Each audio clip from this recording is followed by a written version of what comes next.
Z Hawajów przylecieliśmy do Los Angeles. Stąd zaczynamy naszą wielką przygodę. A każdy po prostu coś takiego widział w amerykańskich filmach, gdzie ludzie się mordują i dotarliśmy do naszego miejsca docelowego. To jest nasz kamper, który, powiem wam, jest naprawdę luksus. Idziemy w kierunku Parku Sekwoi. Jest różnica temperatur prawie 30 stopni. To jest tak wielkie, nie do zobrazowania. 70 metrów. Jest tak jakby nachwalone. Że potrzebuje temperatury, żeby się otworzyć i wypuścić swoje nasionka. Robi to niesamowite wrażenie. Cały ten park. Z leniwego pasażera na aktywnego kierowcę. Na aktywnego żarłoka. Droga jest zupełnie pusta, jesteśmy w planej dziczy. Wow. Zwierzę wchodzi do wody!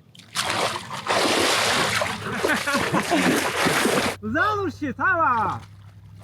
Nie! Zwierzę jest power!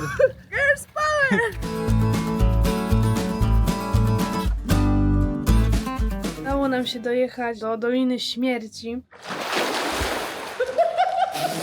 Tutaj mamy sałatkę, steka z krewetkami. Sałatkę z krewetkami. Ze mnie taki youtuber jak z koziej dupy trąbać, no po prostu nic wam nie nagrałam, a zrobiliśmy już od rana tyle rzeczy, że brak słów.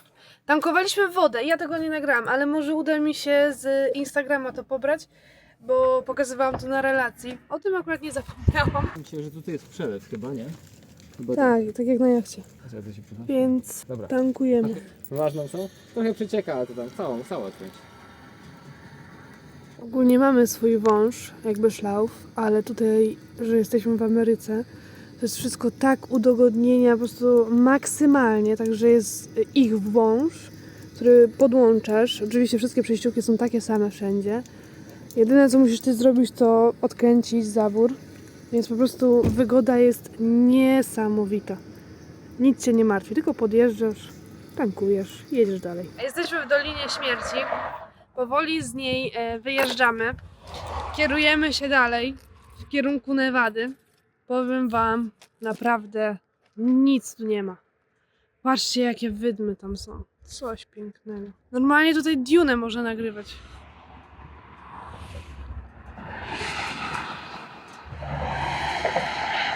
Mimo wszystko ruch jest całkiem niezły. Zobaczcie, nic tu nie ma. Poza śmiercionośnymi skorpionami, wężami, pająkami, upałem i wieloma innymi pewnie rzeczami. Ale mimo wszystko jest to piękne. Staruszek leczy obsesję na punkcie grzechotników, a szczególnie nad takim jednym gatunkiem zwanym, no ja to powiem tak po prostu Mojave, nie wiem. Jest to bardzo wyjątkowy grzechotnik, już się trochę nasłuchałam na ten temat, który ma różne toksyny w swoim jadzie, w zależności od lokalizacji tego osobnika, bo dzieli się na neurotoksyny i tutaj na tym obszarze występuje grzechotnik, który właśnie ma te neuro, ale są też grzechotniki w innym obszarze, które mają chemotoksyny. Oczywiście te toksyny różnią się po prostu działaniem. Chemotoksyny rozkładają twoje tkanki, a neurotoksyny paraliżują po prostu twój układ nerwowy, co powoduje najczęściej uduszenie. A są też regiony na świecie, gdzie występuje ten osobnik, ale jeden osobnik ma chemo, a drugi ma neurotoksynę na tym samym obszarze. Nie każdy jeden grzechotnik Mojave musi mieć koniecznie neurotoksynę. I to jest bardzo wyjątkowe w świecie grzechotników. I staruszek bardzo usilnie próbuje go spotkać. Bardzo. Dzisiaj wam powiem, że od rana chodzimy i go szukamy, ale niestety, nie znaleźliśmy. Ponoć one tutaj dość rzadko występują na tym terenie. Gdzieś tam dalej ponoć są gdzieś częściej spotykane. Chociaż pan wczoraj w restauracji mówił, że ostatnio wynosił z restauracji skorpiona, bo też oczywiście tutaj są. I kilkanaście razy spotkał grzechotnika w drodze do pracy, do tej restauracji. Ale nam nie udało się go spotkać. A ja teraz po prostu wam nagrywam, podziwiam i troszkę poczekam na staruszka. Bo pola aż tam, nie wiem czy będzie widać. Taką białą koszulkę. Widzę silną determinację spotkania tego toksycznego przyjaciela. Także ja chyba idę zrobić sobie kawkę. Nie ma tutaj na co czekać. Przy okazji trochę się przewietrzy, bo jest trochę gorąco, wam powiem. Okej, wszystko już jest pochowane, ale kawkę szybko zrobię.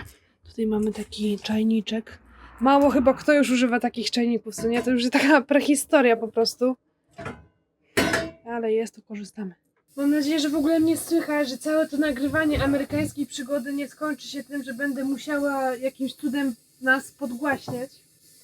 Ale chciałam tylko powiedzieć, że to kamperowanie mi się tak cholernie podoba. Jest to po prostu zupełnie inny wymiar podróżowania. O wiele lepiej. Wszystkie rzeczy masz w jednym miejscu. Ktoś sobie idzie oglądać grzechotniki, jakkolwiek abstrakcyjnie to brzmi, a ty sobie robisz kawę. No bo dlaczego nie? Bo masz do tego dostęp, możesz sobie zrobić, poczekać aż woda ci się zagotuje. Gadam totalne pierdoły. A bo dlaczego nie? Bo mogę. Nie, naprawdę jest to super. Ja jestem na tyle zakochana w kamperze. Znaczy, w ogóle miłość do kamperów już dawno mi się zrodziła. Mam takie marzenie w ogóle, razem z moim narzeczonym Pawłem. Pozdrawiam. Żeby samemu zbudować takiego kampera. Oczywiście nie mówię, żeby zbudować samochód, tylko żeby zagospodarować jakiegoś busa. I chciałabym właśnie trochę tej Europy naszej zobaczyć, bo prawdę mówiąc, mimo wszystko, trochę tego świata widziałam, ale Europy chyba właśnie najmniej. No, czy pomijam jeszcze jakąś tam Azję czy Afrykę, ale nie znam jakby swojego własnego otoczenia. Z Europy się człowiek wywodzi, a nie wie praktycznie nic, co jest w koło. Tak naprawdę w ogóle po Polsce mało co jeździłam, bo zaczęłam jeździć po Polsce dopiero jak miałam 18-19 lat, więc stosunkowo niedawno. Może trochę już dawno oczywiście. Woda się zagotowała. Także moim takim marzeniem jest właśnie kamperek, Paweł u boku i po prostu podróżowanie takie. Nie mówię, że na stałe, bo to byłoby trochę takie mało realne już. Szczególnie, że kilka lat spędzę w tej podróży. I chciałabym po prostu już wrócić i, że tak powiem, pójść na swoje. Ale nam się tutaj kawiarniany w ogóle kącik zrobił. Także chciałabym po prostu pójść na swoje już i gdzieś tam, wiecie, za 10 czy 15 lat sobie tak wziąć takiego kamperka i gdzieś pojechać, na przykład, nie wiem, do Francji albo do Hiszpanii. Takie regiony mniej turystyczne, bo ja tak najbardziej lubię. Na szczęście Paweł też. Albo nawet w ogóle po Polsce pojeździ. Ja nigdy na Podlasiu na przykład nie byłam prawdziwym takim. Albo zobaczyć tak w pełni Lubelszczyznę, albo gdzieś zatrzymać się w Bieszczadach.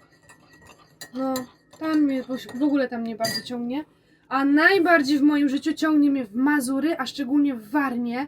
Jak ktoś z Was nie był, a ewentualnie się zastanawia, Mazury czy Warmia, to ja zdecydowanie polecam Warmię. Ale szczególnie dla osób, które nie lubią takiej komercji. Może w sumie nie powinnam tego mówić, bo tam się może zbudować teraz komercja. Ale tam jest tak pięknie. Byłam w okolicach Reszela. Jeżeli ktoś zna albo ktoś był, a w ogóle ktoś mieszka, to pozdrawiam serdecznie. Jest tam tak pięknie po prostu. Aż się rozmarzyłam. A tam w ogóle Paweł mi się oświadczył. To już w ogóle ja generalnie Warmię darzę takim ogromnym sentymentem i aż się rozczulam, jak myślę o Warmii, trzymając mleko w rękach. Dobra, staruszek wrócił i mówi, że nie ma żadnego grzechotnika, co wcale mnie nie dziwi. Wiesz co, one po prostu cię nie lubią. No ale jak cię widzą, to po prostu mówią, nie, z tym gościem nie będę gadać. Dobra, jedziemy z tym koksem, nie? Teraz muszę kawkę jakoś sobie tam usadowić. Wypiję troszkę.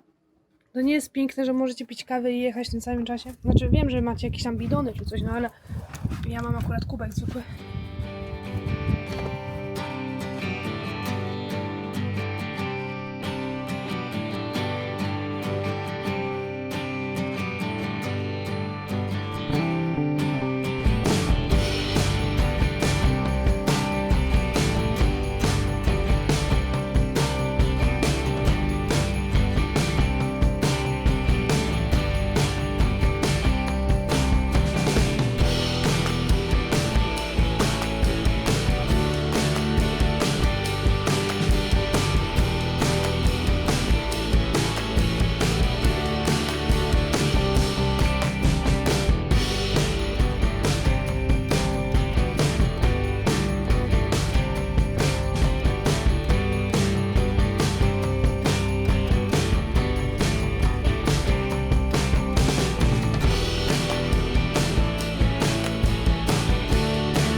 oficjalnie wjechaliśmy do stanu Nevada, ale nieoficjalnie nic się nie zmieniło. Dalej jest taka historia, jakie było. Pokażę tutaj, jakie są w ogóle krajobrazy. Dalej to samo. Dzisiaj w ogóle jedziemy w kierunku Las Vegas. Naszym miejscem docelowym, do którego jutro chcemy dojechać, to jest Wielki Kanion. A do tego Wielkiego Kanionu mamy niecałe 600 km. Mamy najlepszego trackera.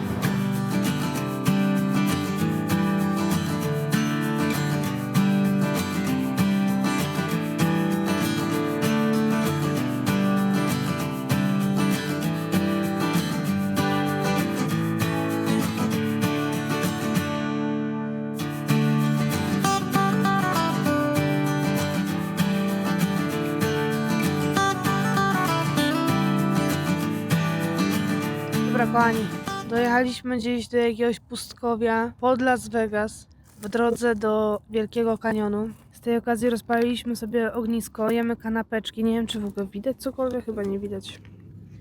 O, teraz widać. Tu stoi nasz rumak. Pięknie. Au, dostałam patykiem. Sorry, to nie moja wina. Dostałam właśnie patykiem, dobra.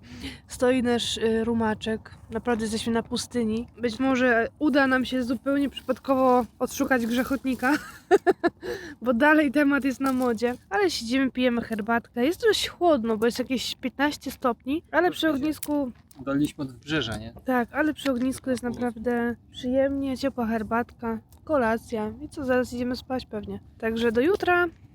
Cześć kochani, w dniu kolejnym witam się z wami z totalnego pustkowia, czyli w sumie dzień jak co dzień przez ostatnie nasze wędrówki, tak to wszystko wygląda. Ale zobaczcie w ogóle, co nam się dzisiaj ukazało, bo ja wczoraj myślałam, że to jest jakiś zwykły złom, ktoś to wyrzucił, a to się okazuje, że to jest miejsce jakiejś ostrej tutaj strzelaniny.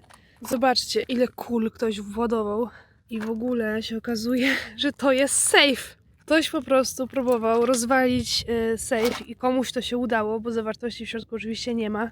Ale ile kul ktoś w to władował i nawet podpalił. Niesamowita determinacja, ale z pozytywnym, a może i negatywnym skutkiem, bo nie wiadomo do kogo to należało. Także jak widzicie, jesteśmy w dość przestępczej dzielnicy. Może bym powiedziała, że w bardziej przestępczej dzielnicy pustyni, przestępczej jakimś regionie. No ale jak to Las Vegas, nie dziwi mnie to trochę. Nie ma tu nic wkoło, więc bym powiedziała, może nie powinnam mówić tego, że to jest idealne miejsce na takie akcje. To jest miejsce naszego wczorajszego ogniska. No i co? Po śniadanku, tutaj autostrada. Po śniadanku zwijamy swoje bambetle i ruszamy dalej. A gdzie? To wszystko zobaczycie. Ruszamy? Ruszamy.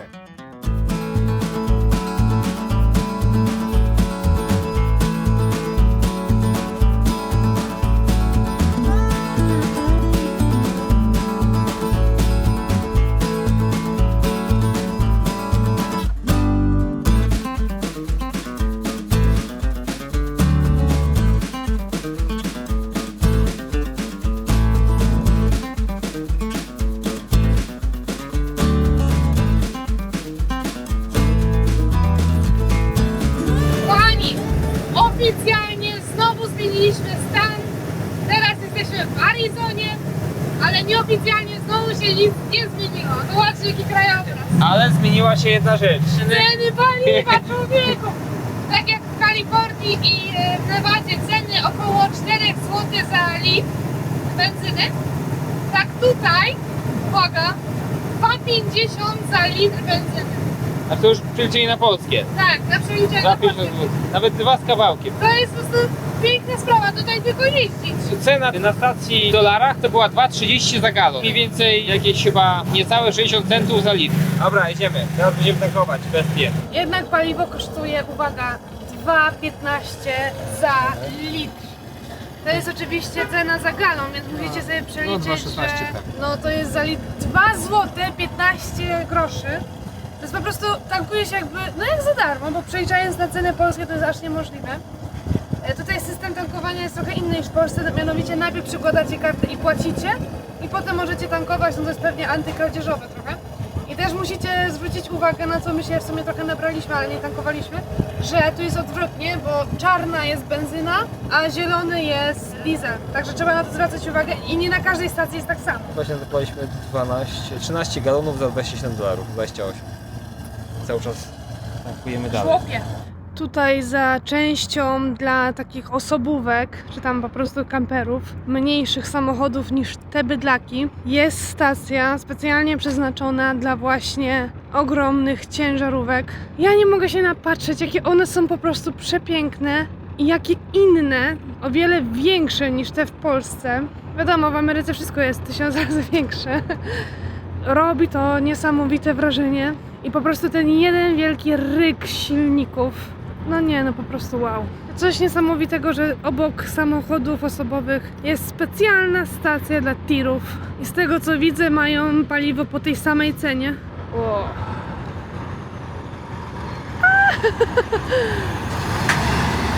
Jeszcze pan mi pomachał, jak miło.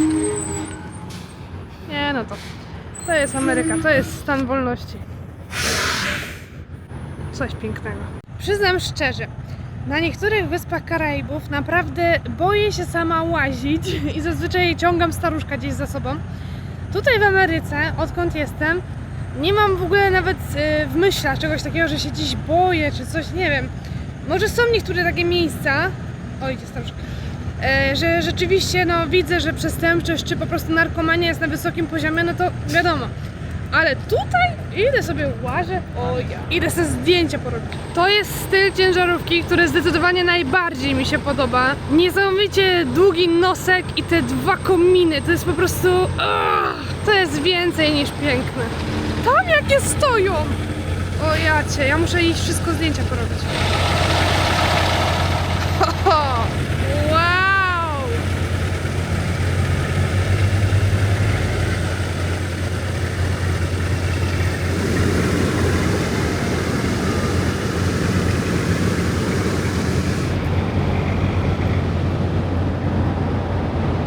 Pozwolę sobie zajść do tych piękności dwóch.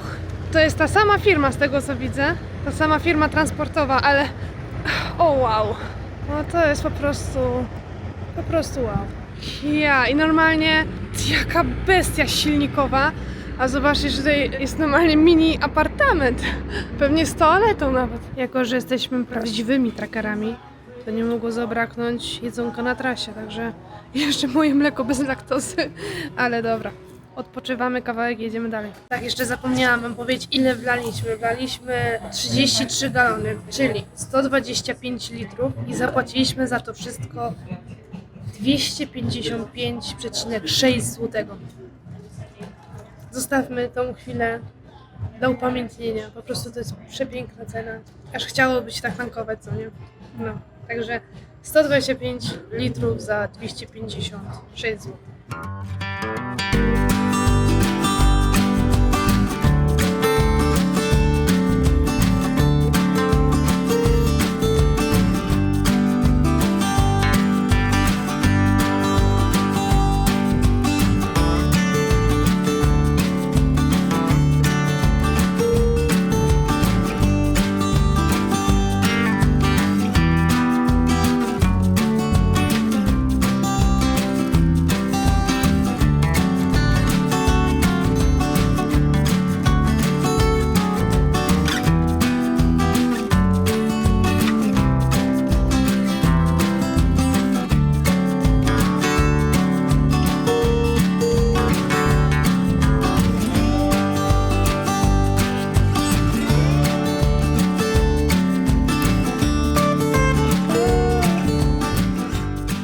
Cześć kochani, witamy się z wami z nad Wielkiego Kanionu.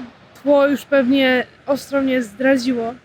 Wczoraj wieczorem zajechaliśmy, już było tak ciemno, już byliśmy tacy padnięci po kilku godzinach drogi, że nic nie nagrywałam. I postanowiłam, że z rana do was się wypowiem.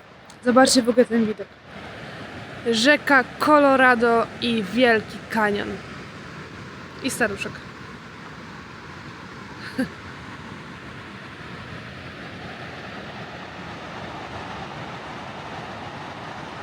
Coś pięknego. Jesteśmy dosłownie samiuteńcy. Pionowe ściany, totalna dzicz.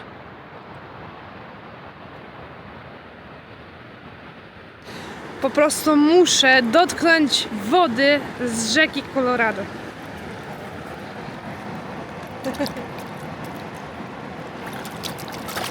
No, zimna.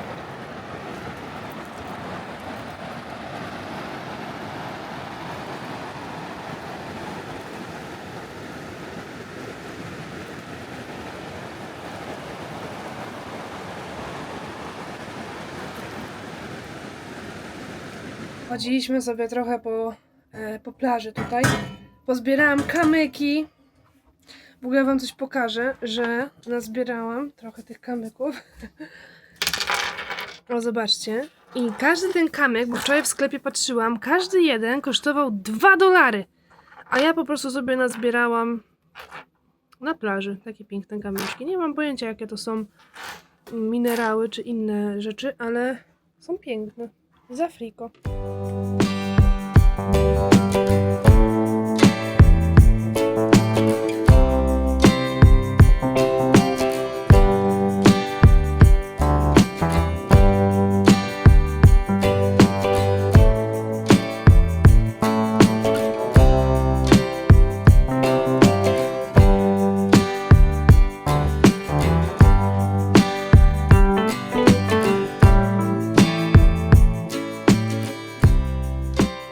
Wielkiego Kanionu pojechaliśmy dalej do Wielkiego Kanionu.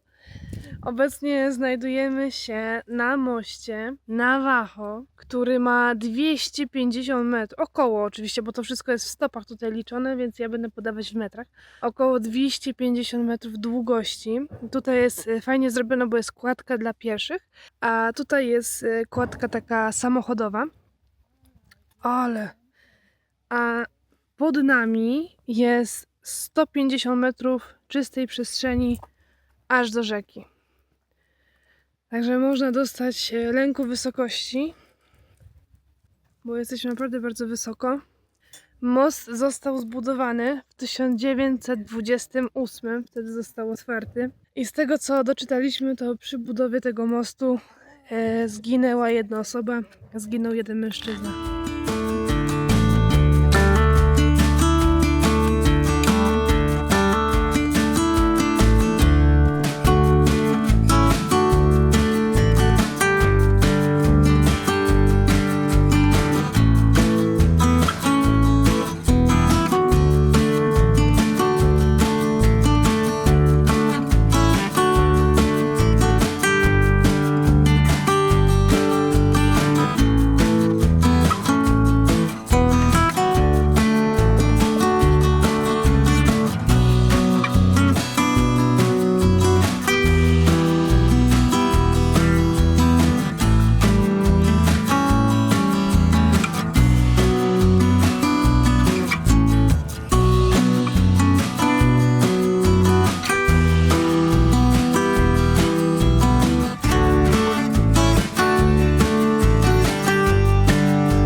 Dosłownie przed chwilą skończyliśmy jeść śniadanko. Śniadanko o 16 z takim widokiem na Wielki Kanion.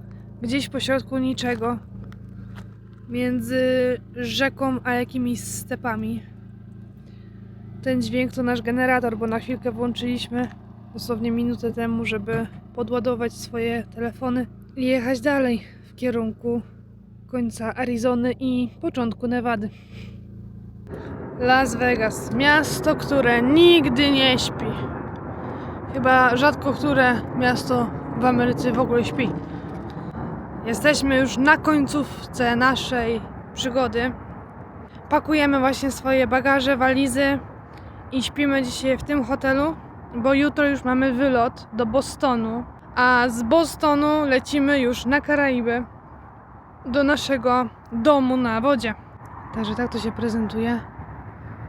Kończymy powoli naszą kamperową przygodę. Dla mnie to była niesamowita przygoda i na pewno bym ją powtórzyła 1000-kroć. Jeszcze zanim wyjedziemy z Las Vegas, chcemy zrobić pranie, ale to jest głośno. Niestety w hotelu było napisane na bookingu, że jest pralnia, ale zrobili nas w bambuko i pralni nie ma ze względu na jakieś tam nadużycia wcześniejszych klientów. Aha, i wstawiliśmy pranie i teraz przyszliśmy wstawić suszenie, ale...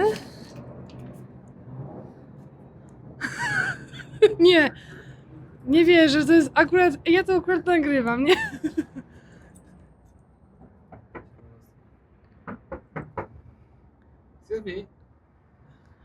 Ale ja... Biedna pani, jeszcze musimy ten... Może to jest jakiś system otwierania tych drzwi. Pralnia jest przeogromna. Dobra, nasze pranie dosłownie minuta, idealnie. 2 praleczki. To już się nie było. Tak. I tutaj jest cały rząd suszarek. Także zaraz wstawiamy. Trzeba tylko kupić taką kartę i doładować ją. My doładowaliśmy 15 dolców. I zobaczymy, czy nam wystarczy. I jeszcze jest taki specjalny automat, gdzie się kupuje proszek do prania i tak dalej, więc nie trzeba mieć nic swojego w sumie. No chyba, że chcesz przyoszczędzić troszkę. Proszek kosztował tam $1.50. O. Takie to powolne zakończenie naszej przygody amerykańskiej. Powiem wam, że jesteśmy tacy zmęczeni, bo już jest prawie 24, a jesteśmy naprawdę padnięci. O! A nie chcesz to rzucić na... nie hot, ale na przykład na medium?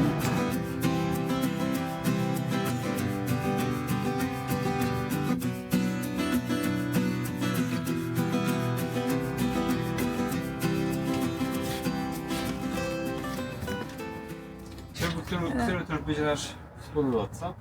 Oj, niezliczona ilość. Naprawdę jest tyle tego, że... A ja w przeciągu 2 tygodni zmieniłam chyba 10 razy strefę czasową. Dobra, kochani, przyjechaliśmy z hotelu do wypożyczalni kamperów w Las Vegas, przepraszam. Przejechaliśmy z Los Angeles do Las Vegas, jak widzieliście, z różnymi fajnymi przygodami, ale czas powoli nas nagli. Zaraz mamy samolot do Bostonu. No nie no, w ogóle aż mi się przykro żegnać z tym naszym bydlakiem. Bardzo fajnie będę to wspominać. To była przygoda, jedno ze spełnienia moich marzeń, czyli takie kamperowanie, szczególnie po Ameryce. Zdecydowanie bym to powtórzyła. Nie wiem, staruszek, ty już powtórzył? A, staruszek by tego nie powtórzył. O, jedzie jakiś bus. Staruszek by tego nie powtórzył, bo po prostu uważa, że za mało wody, za mało prądu, za mało wszystkiego. No mi takie ogólnie warunki bardzo odpowiadają, nie jestem jakoś bardzo wymagająca. Ja bym mogła w namiocie żyć, byle byłoby w miarę ciepło, ale tutaj Webasto ogrzewanie bardzo dobrze działało. No cóż kochani, przyszedł ten moment, że będę się z wami żegnać, ponieważ już lotu z Las Vegas i Bostonu, no nie będę nagrywać, to same nudy i lotniskowe formalności. Tak więc mam nadzieję, że przygoda z nami się wam bardzo podobała, tak jak i mi, bo tak jak mówię, będę to wspominać ze łzami wzruszenia po prostu. Ale no przyszedł ten smutny czas, kiedy trzeba wrócić do innej rzeczywistości, innej codzienności. Może rzeczywistości ciężko to nazwać, bo zaraz jedziemy na jacht, ale stamtąd też będę dla was nagrywać ciekawe treści, mam nadzieję. I co, jeszcze raz dziękuję, że byliście z nami w tej amerykańskiej, innej rzeczywistości niż nasza polska. I co, do zobaczenia, pa pa!